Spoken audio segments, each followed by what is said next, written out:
right. Oh man, we're live, and we've been sitting around like, twiddling our thumbs and acting silly.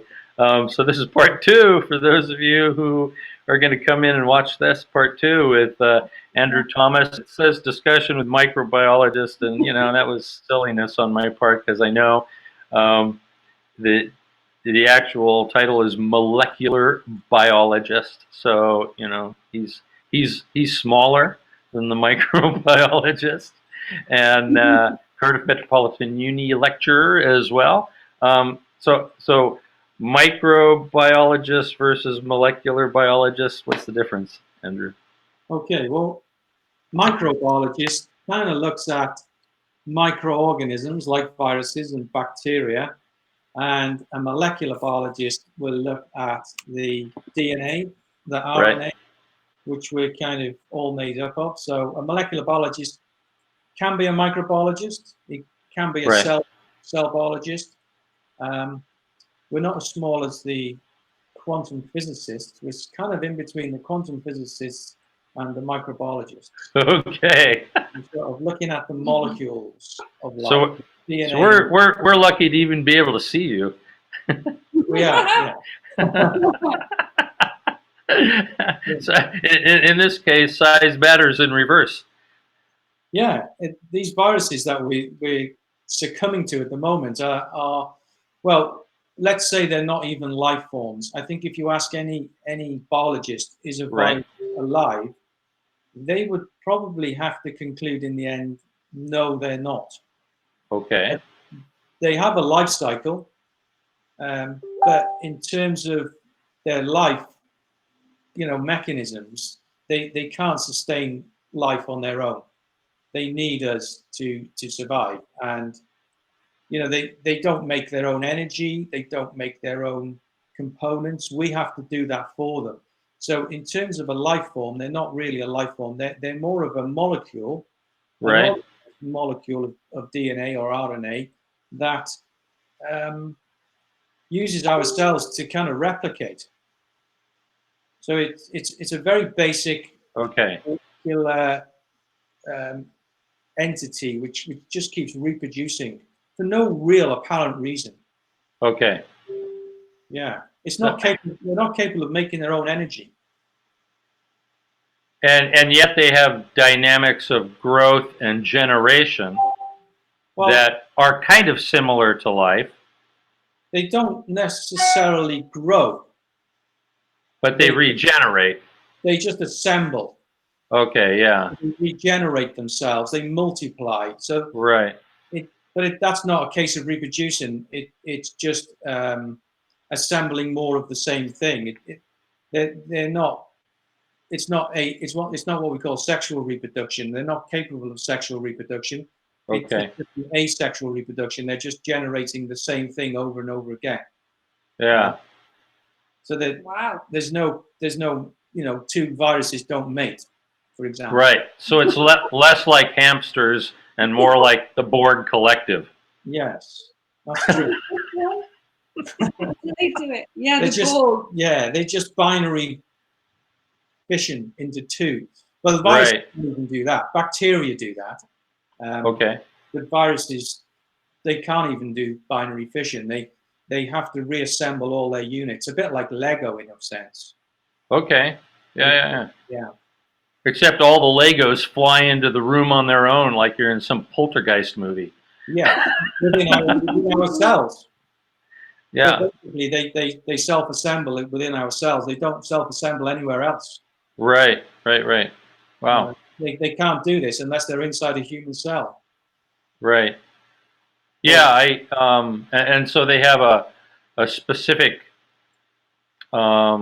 environment they need to grow within. Yeah, it's very specialized. So a coronavirus will grow in a human cell. Right. Possibly in another animal cell as well, but maybe it would function in a human cell. Okay. Yeah. The word we use is promiscuity. So, which sounds sexual. It sounds sexual. It's a promiscuous disease? Well, Promiscuous cell? no, it's Um, not very promiscuous because oh, okay, so it's not. it's Okay, not. So some viruses are promiscuous and they will go right. into humans and to animals, and some viruses are not promiscuous, and it's used scientifically as their host is very specific.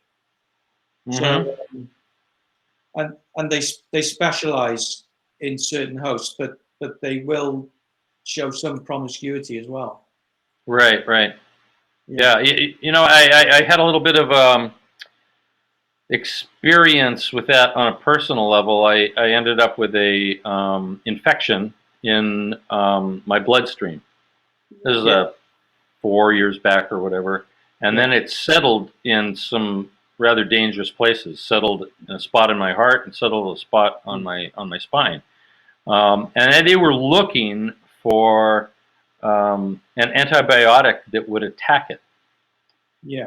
But this was a And bacteria. what's that? This was a bacteria, wasn't Yeah, it? this is a bacterial thing. Yeah. But the thing that reminds me of this is that they were looking for an antibiotic that it was sensitive to, and they could give to me. And I Yeah. ended up being on Vicodin, not Vicodin. Lycomycin. What's Like that? Lycomycin. No, no, no, no. Sheesh. I'm Gentle. blanking out on it. Maybe that's the name in the UK. It was kind of like the atomic bomb of the Yeah. um, of the antibiotics, and I ended up being on it for 4.5 months because along with gentamicin Gentle. and this one other, and I still have ringing in my ears from the gentamicin. Yeah. Oh, that. But um, yeah, I'm blanking out on the name of it. Anyway, um, they sent it around to like 3 or 4 labs. I mean, my blood went around the United States Yeah. looking for something it was sensitive to, and they couldn't find anything. And they said that this was rather, they say, well, this. They gave me a term and said this only grows in specific environments, which was their way of saying you're the environment it grows in. And we haven't found any other place, and we don't know what it's sensitive to. So, it was rather rare in that sense. Yeah. But here we have something that is traveling all over. Yeah, but it's still very specific in terms of the virus knows where it wants to go. It's heading for a specific cell in the human body. Right. Um, it's certainly not um, receptive to using antibiotics. It's a Right. virus, Right. Yeah. Obviously. so Yeah. no antibiotic will touch it. There may be viral drugs because I know people have talked about trying to repurpose some drugs Mm-hmm. to try and slow its growth down once somebody's infected. So they're talking about hydroxyquinine. Is that the one that was a malarial Yeah, drug? yeah. Yeah. And apparently there was some success in a few places with it, There at was, least here in the United States. yeah, but it's typical um, anecdotal science. Right. At the moment, there's no firm there's no firm conclusion on whether that drug works or not. And even if it Okay. does work, it wouldn't. It's not a cure. It's just kind of slowing the growth of the virus down, and it's typical. It might not work in 50% of the people if you used it. It might actually cause harm because it's quite a toxic drug, hydroxy. Mm. Okay. So it's One of these where the cure is almost as bad as the disease. well, it could be. It could well be. Wow. Okay. So Yeah. the best cure for this virus is your immune system. You just got to rely on your immune system kicking Right. in. And I've been reading an interesting article on your immune age. So with Right. a chronological age, Yeah. Yeah. Yeah. you're slightly older than me, Phil. Oh yeah. Yeah. And then Yeah. you have a biological age. Now I've worked Right. with you in festivals, and I think your biological age is younger than your chronological age, actually. Yeah. Most of the people my age can't keep up with me at I festivals. That's know, true. I Yeah. know. You're fit. But you've also got an immunological age. So Right. your immune system is also got an age. So you can be 80 and have an immune system of a 50-year-old. Okay. And it's one of those things that people are realizing now, that your immune system is well, there are various factors which will improve your immune system, but the biggest factor is a good night's sleep. No, the funny the thing about that I think of that on a personal level. I'm not a good sleeper, No. and you've seen me in festivals. I mean, I'm like up early and I'm up late, right? And it's kind of crazy. And it also, as far as like staying young and be able to, good sleep is supposed to be a thing too. It just didn't. Yeah. Just didn't. But I'm not particularly a long sleeper, and so I, how how universal is that good sleep as far as like across the board with different kinds of people as an element to Yeah, it's a multifactorial thing. So I'm just mentioning sleep as one thing. yeah. Exercise, diet, whether you smoke, whether you drink, all of those things would affect your immune system. So Yeah. one of the things diabetes does is it kind of plays about with your immune system, because one of the things diabetes does is it causes a chronic immune response inside our blood vessels, Right. which is damaging to the immune system. So Hmm. that may be why diabetics are kind of more susceptible to viral infections like this one. Right. So keeping a healthy immune system is kind of important if you want Okay. to resist the virus, which is, Yeah. If you were to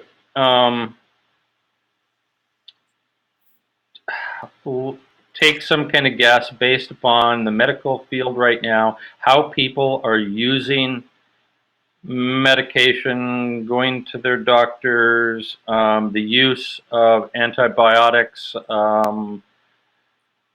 the what you see in sickness around the U.S. and the U.K.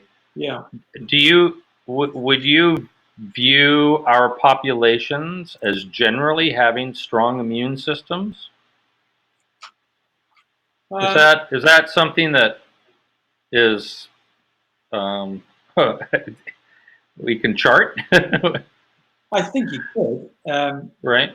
I think you could do an assessment. I haven't read much in the research about that. I've only just started reading it myself.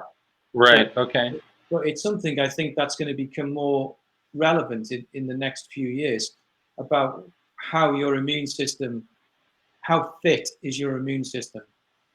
Hmm. Um, it's probably linked to your biological age, but it's also linked to how well you are as a person.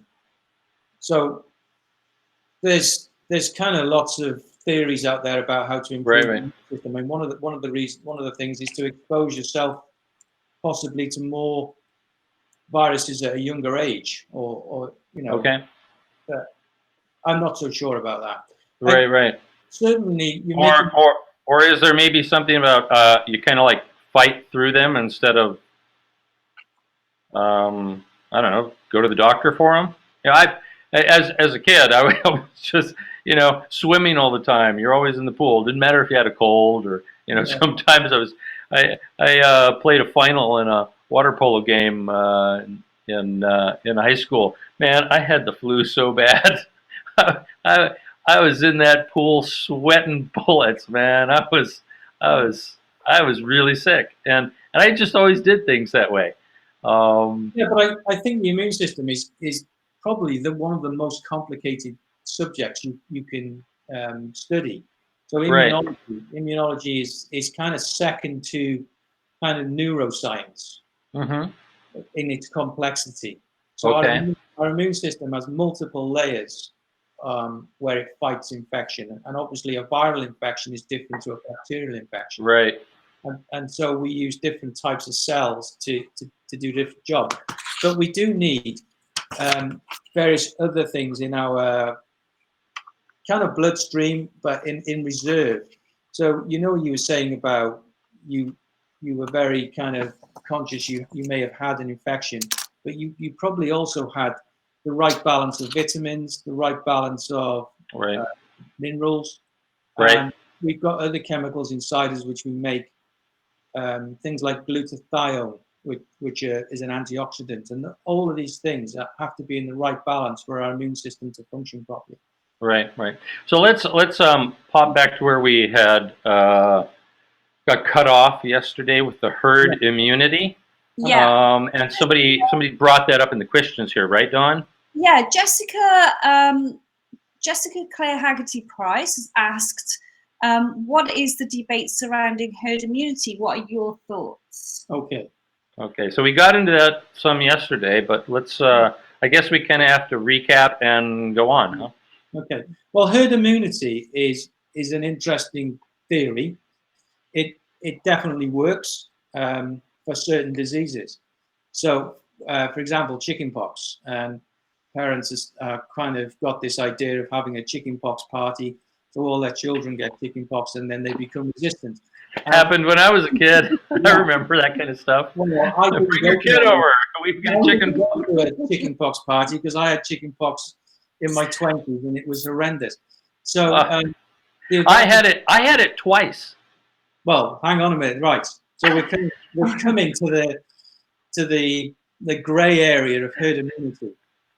So herd immunity, if we know the virus and we are confident that we will develop immunity and we're confident that it won't kill the human, then it's quite a confident thing for us to go and say, let's do herd immunity, or let herd immunity. I suppose it's the natural way of fighting infection.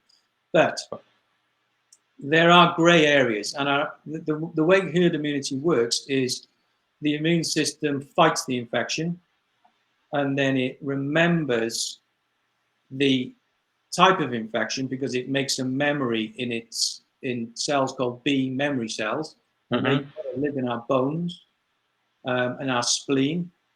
And then when we get the second infection, they should produce antibodies, and that will destroy the second infection. So we should get the second infection. Right, right. But the grey area is that sometimes the immune system for certain types of infections doesn't hold a very good memory. It's a bit like humans. We have a good memory for some things and a not such a good memory for other things.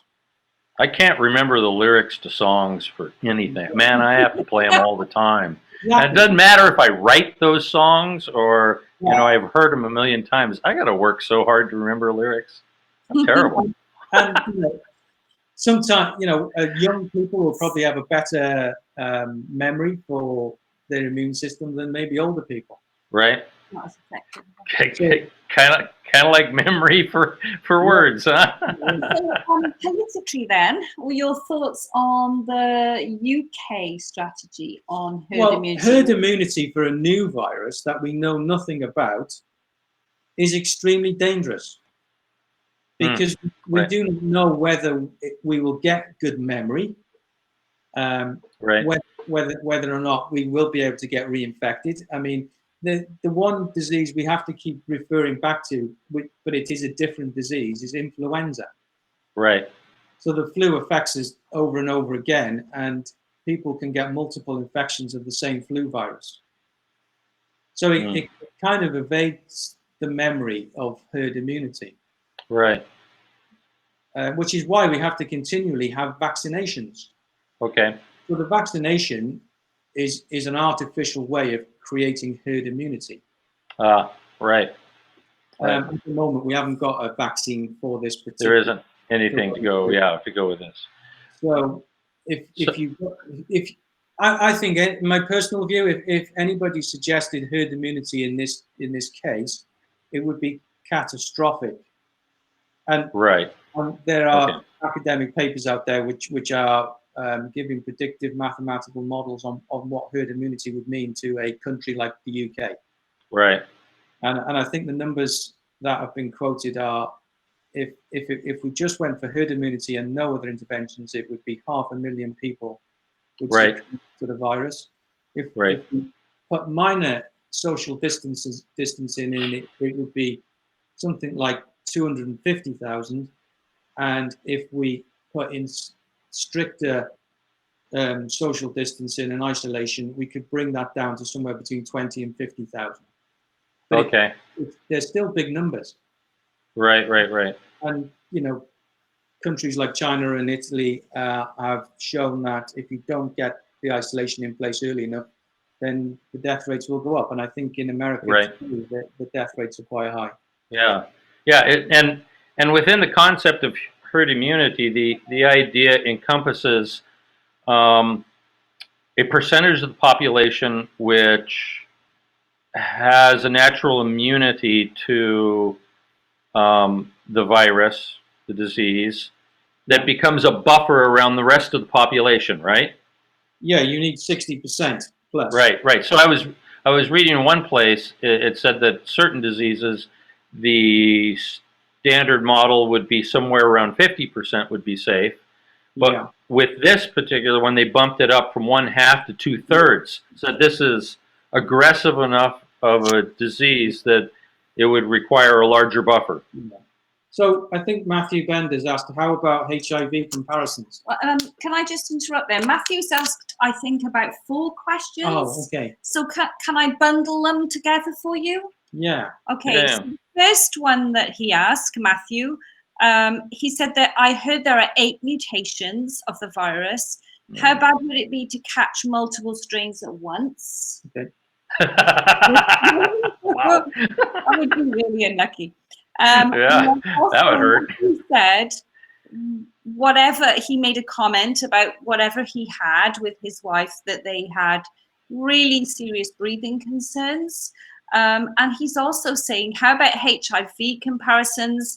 I know the method differs, but I refer to the way HIV hides in the host for long periods of time. Would you like, and also his initial one was, which is another really serious one, he said something to do with Russia and China don't have 5G. So he's connecting it to, okay, Hong Kong and Russia have little virus problem. They also have no 5G. So do you want to comment on that? Because there's a lot of information going around saying that COVID-19 is something to do with 5G. Okay. Well, there's no evidence that it's linked to 5G. I think that personally, as a molecular biologist and an academic, there's no proof that it's linked to anything other than it's a novel virus which has essentially been evolved naturally. Until evidence proves otherwise, it's just bad science, and I wouldn't even consider that as being a possibility. Going to the other questions. Is it possible to catch multiple viruses at the same time, or multiple strains of the same virus? And the answer is yes. So is it possible to have COVID-19 from coronavirus 2? Yes. With influenza? Yes.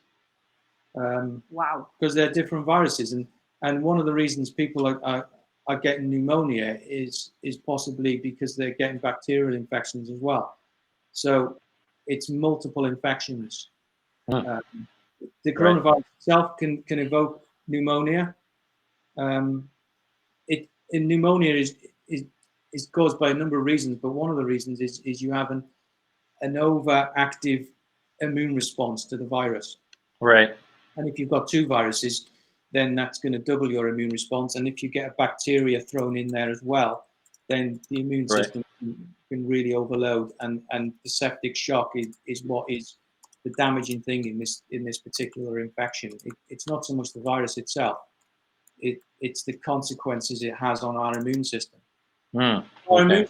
Our immune system is like you described it, Phil. You said something about. You were talking about the antibiotic being a nuclear bomb, you know, to kill.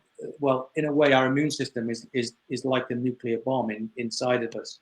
Right. It's finely balanced, hence why our temperature goes up and we feel very ill. A lot of the reason we feel very ill is not the virus.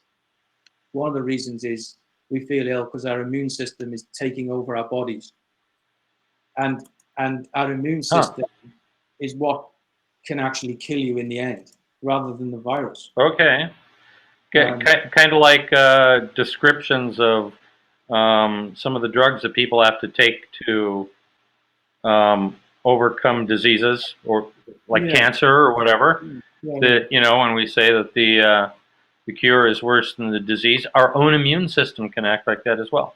yeah. Well, so a lot of the times when they're talking about people succumbing to this very quickly, it's because the immune system is overreacting to the virus and causing lung damage. Right. In the Okay. process. Because to kill a virus, the immune system has to kill a human cell. The Right. immune system is not killing a virus particle in your bodies as such. It is actually, a lot of the time, it's actually killing a human cell with a virus inside. Wow. Hence why we get sore throats. Yeah. It's because you're getting a lot of tissue damage within your own body.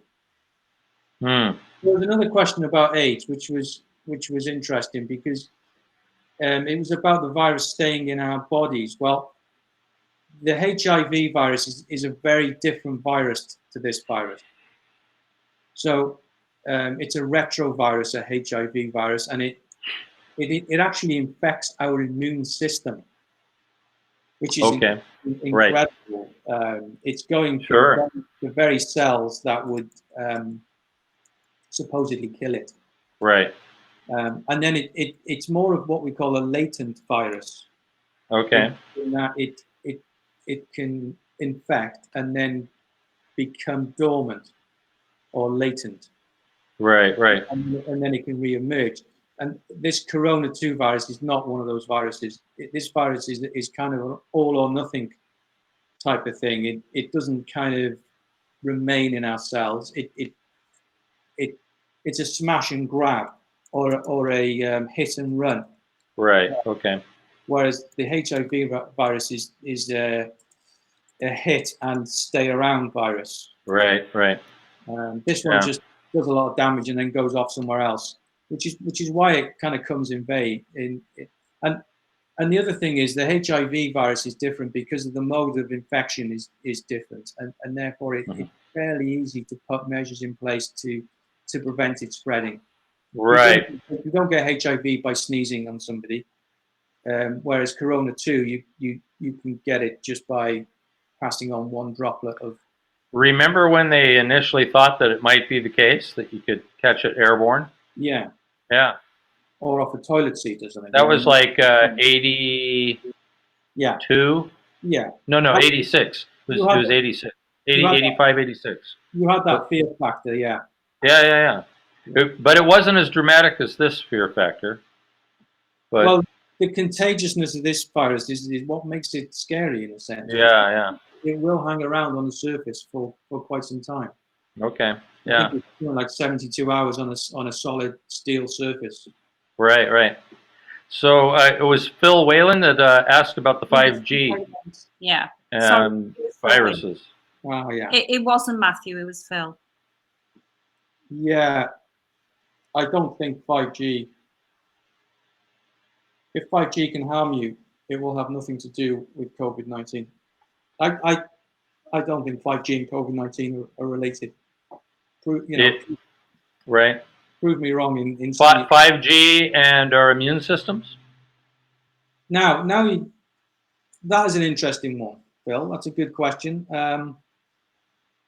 We don't know what these. We're in quantum physics again, aren't we? We've gone from molecular into quantum physics in the sense that Yeah. there's lots of particular wave. I don't know what you would call them, microwaves around us in terms of all these electrical appliances we've got, and how they affect our immune system is still debatable, but there's a possibility that we could be doing ourselves harm. Right. What was the country where they were sending in some kind of sound waves into the American embassy and people were getting sick? Yeah. Yeah. So Yeah, I suppose there's Well, some level, huh? these waves, yeah, we're out of my field now because I'm headed into quantum physics. Right. But I can kind of see, if you look at your microwave, which is in your kitchen, and that is producing particles of a certain wavelength. Right. So energy of a certain wavelength, which, you know, if you could get inside your microwave and switch it on, I don't think you would be very well. Just a few minutes in there, you would be damaged. I would think so. So I can honestly I'd be ready for the plate. I can see how I can see where the question comes from, and I personally don't think there's a lot of good that can come out of all these different wavelengths going through the atmosphere. Right. Essentially, Well, I mean, we're able to communicate with one another more quickly. yeah, One Right? bone. one bone, yeah. Yeah. It's a topic I don't know a lot about, and there's not a lot of evidence out there really. Okay.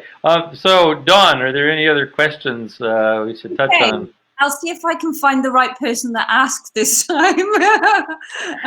Okay, so there was, let's have a look. Okay, so Deborah Kasia-Krupski asked, as in how long is needed? I'm assuming that Deborah is asking, yeah, how long do we need to acquire the herd immunity? Yeah, it's a good question. I don't think we can acquire the herd immunity to the extent that we need on the first round of infection. Right. So I think the first round of infection, we're just trying to contain it so that our health system can cope with the effect on society. So to get herd immunity, you need 60%-ish, Right. we think. But if we did go for that, there would be a lot of people dying needlessly. So I think what the theory is you go for this kind of flattening of the curve, which kind of results, I think at the moment we've estimated that, I've read something today, that they think somewhere between 3 and 5% of the UK will get infected. Hmm. That amounts to Right. about 2 million people Wow. in the Right. UK being Right. infected, which Yeah, then we can calculate the death rate of 3%, and our NHS can cope. The virus will go away then, eventually, Right. within a time frame, and then social distancing can be relaxed. But I presume there will be another wave of the virus either this year or next year. Okay. And then that herd immunity will increase gradually over time. And I think that's the approach countries like the UK are taking to this virus. Yeah. We've had the question pop up a number of times, and we promised to get to it. So I've got to go get our next guest. Oh yes, the zoonosis question. And in other words, can the virus, or where did the virus originate? Did it come from animals, and can it actually infect animals? I think Phil's bringing his. So also Deborah says no. Okay, so I got to get my earbuds back in here. But this is Charlie. He's a senior citizen, miniature Doberman Pinscher. Ain't he cute little guy? You. So, can Charlie give us coronavirus? Can he get it? Can he give it to us? I don't think Charlie could give us anything. Only cuteness. Lots of I don't know. You know, some cute packages are really dangerous. Yeah. He's got bat-like ears, I think. Yeah, doesn't he? Yeah. Hear me saying that, but Yeah. Well, we're not going to eat Charlie. he's giving me a sly look then as well. That's right. Do you trust that guy over there? You think my ears look like bats? The question of zoonosis is an interesting one, and it can go both ways. So animals can give us viruses, and we can give animals viruses. Right. Where this virus originated, we don't know. It could have originated in a human. It could have originated in a bat. Right. Bat, or the other one was pangolin. Pangolin, yeah. Yeah. Okay, we're gonna put Charlie down. But that whole debate, about viruses coming from animals is an interesting one, and it kind of needs to be explored at the highest levels of the political structure in our countries. It needs to be questioned globally, I think, because Right. there's no question about it. This disease originated in China. I personally would not call it a Chinese disease. Right. It's a disease that has originated because of the need to increase farming of animals to feed humans. And as a result of this intense farming of animals, you're going to increase the chances of creating viruses which could transfer Right. because of the intensity. Okay. And that's scientifically proven, because if you increase a population and you kind of don't use disease prevention, so bad conditions, bad husbandry, bad diet, and as well this element of stress, Right. which comes from overcrowding. Mm-hmm. What we know is that viruses, although they're not living organisms, they have. I've got to be careful to use the word I use here, but they have an intelligence, or they have a need to survive, Right. and we know that the best way to survive is to adapt or mutate. And therefore, if you put an organism like a virus in a stressful environment, like a very crowded poultry farm or something, it's more likely to transfer, and as a result, it's more likely to mutate. Yeah. So you are going to increase and create novel viruses by intense farming, and a lot of these intense farms come from the demand that we have to feed people, and I think we've got to rethink the way we do this. Okay. Or this epidemic or pandemic is going to reoccur time and time again. Wow. Oh, so changing farming practices is about more than being green. Yeah. Interesting. So, Dawn, would you take us to James Scannell's question? Okay, so James Scannell has asked, wouldn't Hey, that James. also be true of Germany as well? Well, so he asked about Icelandic model above that. What about the Icelandic model that states 50% are asymptomatic? Since most of these tested seem to be symptomatic in other countries, most of those tested, does the skew that fatality rate a bit? Okay, I think what we're getting at here is the nature of this infection is kind of quite interesting. So coronaviruses we've known about for a long time. There are at least 200 different coronaviruses that we've identified. And it's possibly 7 to 8 different strains that affect humans. Of those 7 strains that we know infect humans, 4 of them, they give very asymptomatic infections.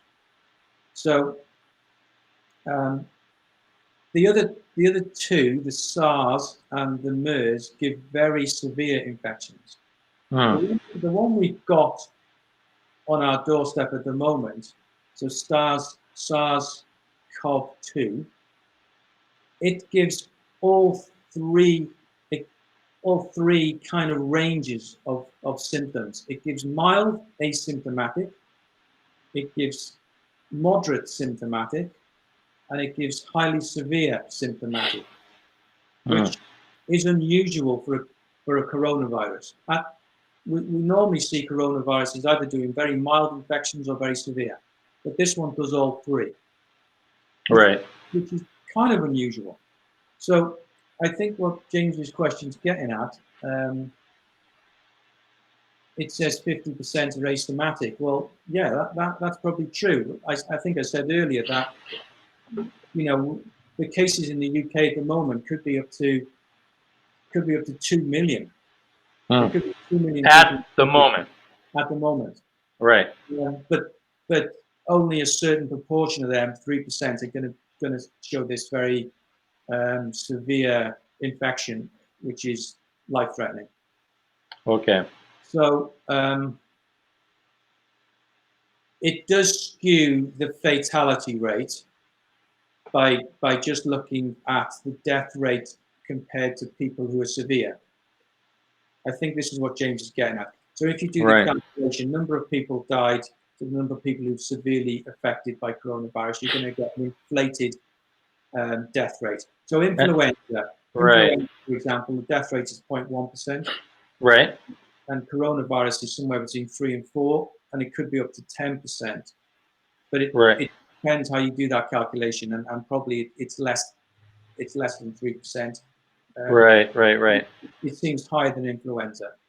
It isn't kind of the nature of the beast that a disease comes along that we're only learning about just now, and so we actually don't know how many people have it, and exactly, and testings are just coming out. How many people just got sick and thought, I had a bad cold? Yeah, and the testing situation is a whole new discussion, really. Can you tell us a bit about there's that? testing and there's testing, and there's testing. So there's okay. Describe that a little bit. There's different types of tests, and some of the tests test the same thing, but they test it in different ways, and unfortunately, some of the tests will be very good, and some of the tests will be kind of not so good. Okay. So the two big divisions on the tests are: you can either test for the presence of the virus, and that test is based on the presence of the virus RNA. Right. So not the virus particle itself, but the RNA molecule that the virus puts into our cells. Right. We can kind of it's a surrogate marker for the virus, basically. So the number of RNA molecules probably equals the same number of viruses you have in your body. That's the thing we call the viral load. So how many viruses is probably the same answer as how many virus genomes we have in our body. And that is a molecular biology test, which it has to be done in the lab. Okay. You can't do that on your kitchen table. And it's highly accurate, and it's highly specific. There's lots of things out there on Facebook which says that the virus test is not testing for coronavirus and tests for all other types of things. Let me tell you, as a molecular biologist, the viral PCR-based test is highly specific, right, reliable, and highly sensitive. And it is measuring and it also tells you how much virus you have. So it is quantitative as well. Okay. But it's slow. It'll take a whole day to do that, and it's quite expensive. Right. You can't get 25,000 of those done in a day. So the UK at the moment are trying to do 25,000 tests a day. They've got nowhere near that. And even if they did do 25 tests a day, I think the calculation would be it would take about 4 years to test everybody in the UK. Wow. So and we don't have that time. And we don't have that time. But testing is one of those things whereby you don't have to test everybody to know how prevalent the virus is. You only have to test a subpopulation, and then you can extrapolate. Okay. And then you can work out how many people have got it. So that science has done that all along. Right. It draws a line. The scientist version of polling. Yeah. You draw a line, and you just carry the line. And that's how many you've got in the population. Right. But so that's the first test, which is just testing whether the virus RNA is inside you. The second test is whether your immune system has made antibodies. Right.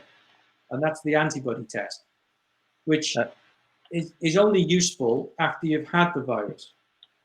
Okay, so that doesn't tell you if you have it, it tells you that you had it.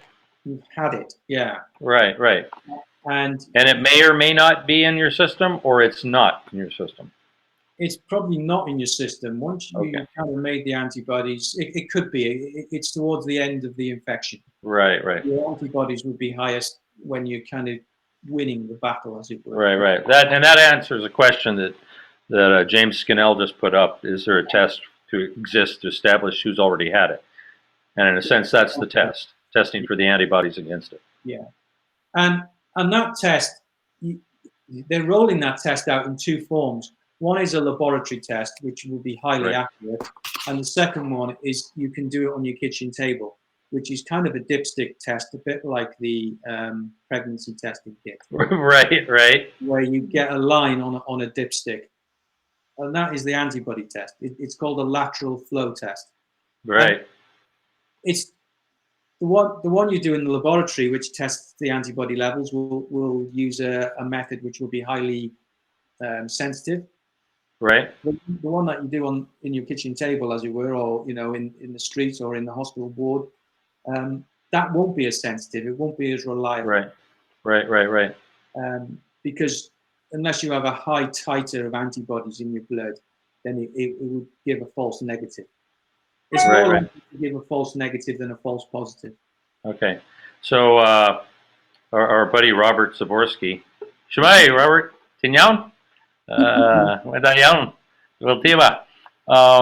He's asking if you have the antibodies. That was me just saying hello to Robert in Welsh, by the way, for those of you who didn't get that.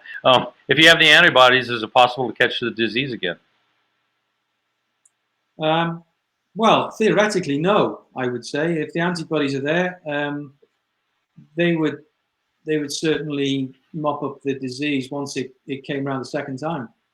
Yeah. But like we said earlier, you have to maintain that memory. So your the memory cells have to maintain the memory of those.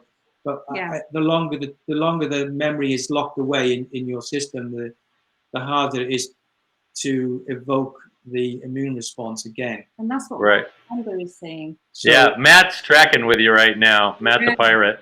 Yeah. He's tracking with you, typing what you're saying as you're saying it. Yeah. As we get older, that's the problem, isn't it? That's true. Yeah, as we age, says a new scientist this week. You talking about me again? Oh, no. So I'm gonna kind of roll this up here, but I want you to give a little plug for the festival you guys put on. Do you want to do that, Dawn? Do you want to do both of you? Get your face in the screen. What do you want to do? Don't turn it off. Don't turn it off because we want you there. Hi. Yeah. The leaves. Yeah. So the leaves are here because Andrew and Dawn run a festival called Between the Trees. So I stuck them between the trees. Yeah, so Between the Trees was a festival that we're hoping to run in August. Now, with all this lockdown going on, we don't know whether we'll be able to run the festival. It's still debatable whether that will be the case. Or it gets delayed to another time. Everybody seems to be putting their festivals into October now. I think we could do that, I suppose. But the weather we get in October is pretty rubbish, really. So we might have to defer to yeah. Hopefully not. We'll see.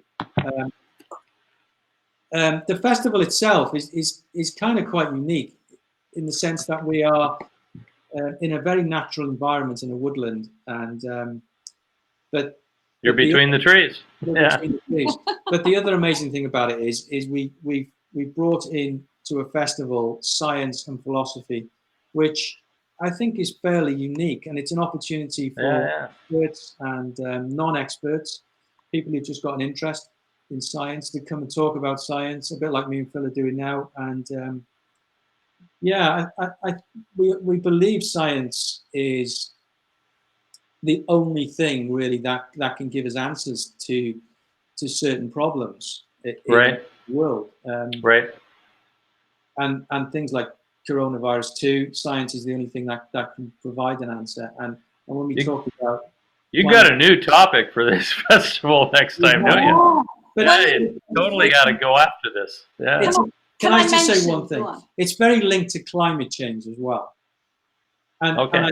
I think diseases like this are going to become more common because we are forcing the planet, we are stressing the planet, and in one respect, we are stressing the virus by doing this. We're putting Right.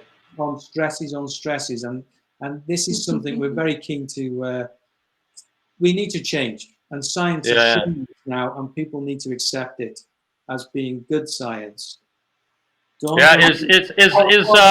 With this coronavirus, is Mother Nature being kind of like Ebenezer Scrooge and decreasing the surplus population of the Earth in order to make things better? I imagine there's some people who've got to be thinking that lower population is only good for the Earth. I mean, that's kind of morbid, right? But that is morbid, yeah. I think yeah, but somebody's going there. You know it. yeah, but I think there's enough space on the Earth. We're just not. We're not Yes. living in a very sustainable way at the moment. Right. So, Dawn, you were going to say something about Between the Trees. Hi everyone. One of the things that I wanted to mention is that particularly this festival, we've had a lot of people who've supported us and come along who were scientists and medics. And one of the people that particularly influenced us is Dr. Matt Morgan, who wrote the book Critical, which is about critical care. He came with his family. He came twice in following years, and we became very friendly with him. And last year, he spoke about his work in critical care. And when he said, would you like me to talk about that? We pondered for a moment and thought, has that really got lots to do with the festival and the feel-good aspect? And right. we thought that it was all to do with how humans can suffer as also benefit from what is going on in the world at the moment. So we gave a certain amount of time for Matt to speak, and we were absolutely blown away with his work, his stories, the way that he's so humble and caring. And if you're not familiar with his work, I would definitely recommend that you read the book. Repeat his name in the book again? His name's Dr. Matt Morgan. Morgan. He's actually at the Heath Hospital, the University Hospital of Wales at the moment. Yeah. Do you know the name of his book? Critical is called. Critical. That's the title. Critical. Yeah. Okay. And also, Matt Morgan. he tweeted last week that one of the things that was helping to keep him grounded was the Between the Trees playlist, which was very, very humbling for us. Nice. Yeah. So the music that obviously was reminding him of the happy family times, and the fact that the music we have people like Firewood Island and the incredible folk music, which is very calming and beautiful. That was being played to the critical care health workers there, the doctors. Yeah. And that was something that was it meant such a lot to us. Yeah. The thing that we find is that there are connections made at our festival, and there's a lot of symbiosis.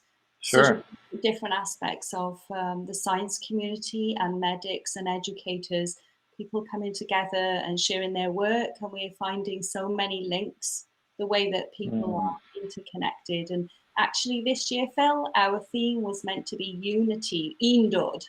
So it was all about, and if we go ahead, which we still expect to, we will be talking about unity in a number of different ways. So things like our water supply, we'll be talking about that, because this is kind of like a secret reveal now, that there was found just outside the site boundary a great spring called Schwillt. So the Welsh word Schwillt, and it's the largest natural spring south of Manchester. It's of highly important spiritual significance. Wow. Phil Cope, do you remember you went to the Taffswell Spring, Phil? Do you remember you Yes. went? Yeah. Phil Cope, who wrote that book, he's discovered Schwilch, and he's also going to speak at this year's festival about Oh it. wow. Okay. Now, if something's to happen, which is, at this point, it's hard to tell what August is going to be like. Yeah. But if something was to happen and you weren't going to do it, are you going to try and pull something together, kind of like we're doing now? I think the discussion we've had, we have a couple of plan B and C ideas. Okay. Either if everybody is out of self-isolation by then and the rules are relaxed, if you like, that we could easily have a smaller festival than we had planned for this year. That's something more intimate, right? Yeah. So we have a big area. It's 100 acres. And also this year we hired additional fields so people can really spread out if they need to. We were also considering different ways to make sure the site was very, very hygienic. So ways of hand washing and things like that. So there's additional things we have in place for that. Okay. Yeah. How do people find you? How do people find Between the Trees? We actually have a presence on social media. So mainly we advertise, if you like, on Facebook. We don't at the moment. We've suspended doing any promotions because we feel like it's not really the right time for it. Right. But we also have a website which is obviously called betweenthetrees.co.uk. Okay. .co.uk. Yep. Yeah. So it's pretty simple to find us. Facebook, we have a presence. We have lesser of a presence on Instagram and also Twitter. But we didn't set the festival up, as you know, to promote an enormous event. It was always going to be something that was very small, that fitted in with the nature reserve, and also it was basically for like-minded people. We weren't right. Yeah. It was to do with people who were really interested in natural science, in debate, and in some ways, it was really inspired by Andrew and I's education. And also when you came over here, Phil, and you were introducing some ideas to us, like the philosophy and the word in the woods, and how the light gets in. Cigars, whiskey, and philosophy. Yeah. So I did one of those. I did a virtual version of that the other night. Wow. 8 of us got together and had discussion. Smoking cigars, sipping whiskey, and talking theology. We would love to be involved in that. Yeah. I'll connect you. There were only so many I could get on board, and people were having a hard time getting into it. So learning this. Yeah, it was a lot of fun. So there'll be more of that in the future. We're probably at a point we should clock out here. This has been awesome, Don, Andrew. Thank you so much. So this is kind of my live extension of my Wild Theology podcast, and this has been Andrew Thomas, the molecular biologist from Cardiff Metropolitan University, and Don Wood. And I also am giving a plug for their festival Between the Trees, which may or may not happen in August. And if you want to know more about me, I've got a YouTube page with my name. Follow that, as well as Facebook, Twitter, and you can find me at patreon.com/Phil Wyman. And we just found out that it's not likely we're going to get coronavirus from Charlie, the miniature Doberman Pinscher. Might be another question with the goats of Llandudno. And if you don't know anything about that, it's like the hottest thing in news today is that the mountain goats have taken over the little seaside village of Llandudno in North Wales, and that's like the most awesome thing ever. That made American news. Yeah. Not as big here as it was there. But I had people, people kind of assume I might not know what's going on in Wales, and they send me anything that happens. So people were alerting me to the goats in Llandudno, but I was up on them by about 12 hours.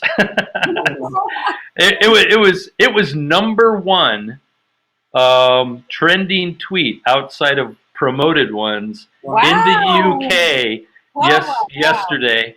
In the evening here. So isn't that great? And Robert and Sarah, mae'n dda iawn. Dy weld ti yma ar y we. Dwi'n gobeithio i fynd I Gymru eleni. Ond we'll see. So check it out. Phil Wyman ydw I. Efo Wild Theology podcast. Ac efo fy ffrindiau, Andrew Thomas, Don Wood. And so, check it out. Diolch yn fawr iawn. Hwyl fawr. Hwyl fawr. Bye-bye. So you can answer some of those now, can't you? Is it gone now? So we're offline now, Phil? Well, the little